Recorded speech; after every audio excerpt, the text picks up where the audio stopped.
Let me say peace be unto you. Salam alaikum. Welcome. Thank you all for having this excellent meeting. You know, and also I saw Professor Beeman here. Where is he? There he go. There he is. How you doing, my friend? Can we give another hand to my good friend, Professor Beeman? And our discussion leaders today were excellent, were they not? I really do appreciate all of the things that they had to say. Let me make some very pointed comments because I think that that's what the moment calls for. Right now, given all of the dramatic political changes that we're seeing all across the Middle East, from Tehran to Marrakesh and Rabat and everywhere in between, it seems like, there's no doubt that there will be a lot of intellectual production that will come out of analyzing and reviewing the events that we've just seen.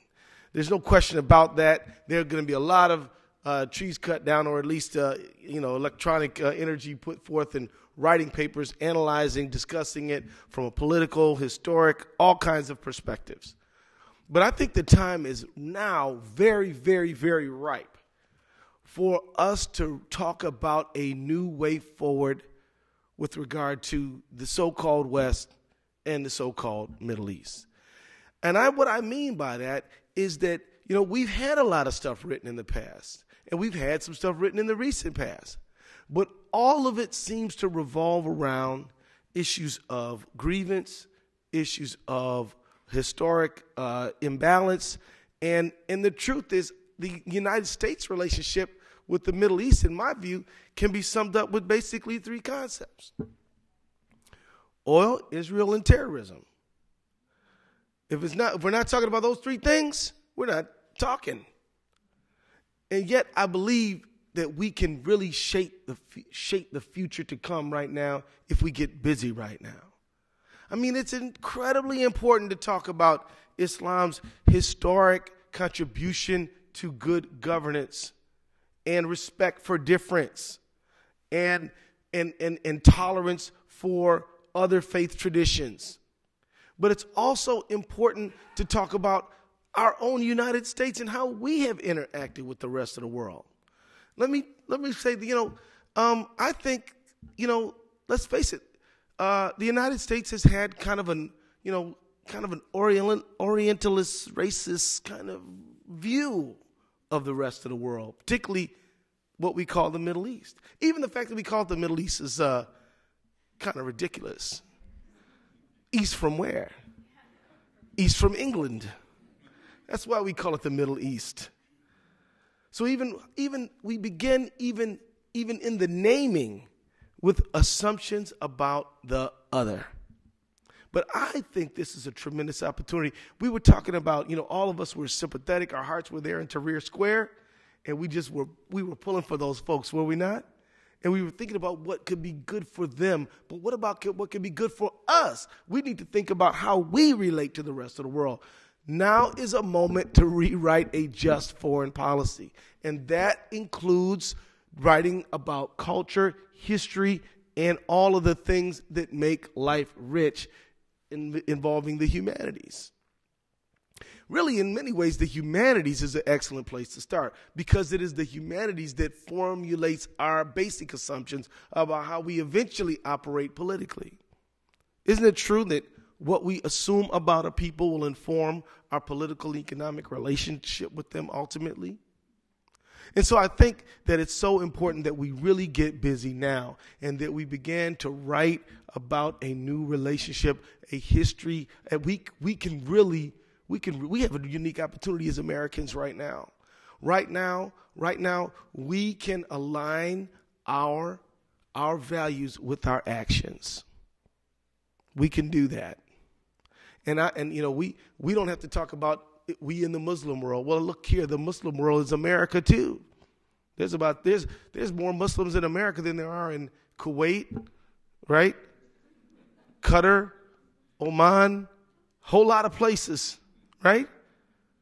And by the way, last time I was in Saudi Arabia, I sat down to lunch with somebody. He told me that his daughter was going to school in the United States, and he wanted to know whether or not the Vikings were going to call Brett Favre back to play quarterback.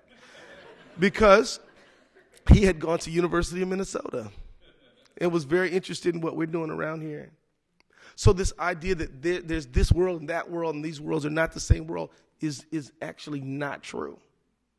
What if we wrote about a just foreign policy from our country that re-articulated a relationship that was not based on just what we could get out of the relationship? We need what? We need you to make sure the oil is flowing. We need you to make sure you get after those terrorists. And we need you to make sure you do everything to make sure Israel gets whatever it wants. You want to come down here, brother? Come on down. Come on down. My point is, how you doing? But I actually disagree with this point of view, in all respect. What happened in Tahrir Square had nothing to do. It was not about Israel. People weren't even discussing Israel at all. I didn't see any Israeli flags in Tahrir Square. I didn't see them in Libya. I didn't see them in Bahrain. I didn't see them in Algeria. We got to break out of this. That's what I meant when I said our relationships has been based on just grievance. Look, if Israel suddenly did not exist in the Middle East, I'm telling you that Mr. Hosni Mubarak would not have been treating the Egyptians any better. So, but at the same time, you are right, aren't you? The fact is that Israel is a critical part of the problem. My only point is it's not the only problem. And I hope we can try to arrive at an understanding that is in fact true. Israel's not the only problem. It is a very big part of the problem. There's no question about that. But if we say we solve the Israel problem and then there's no problem, before Israel was even founded, the West was casting the Middle East as the other. Before Israel was contemplated by Theodore Herzl,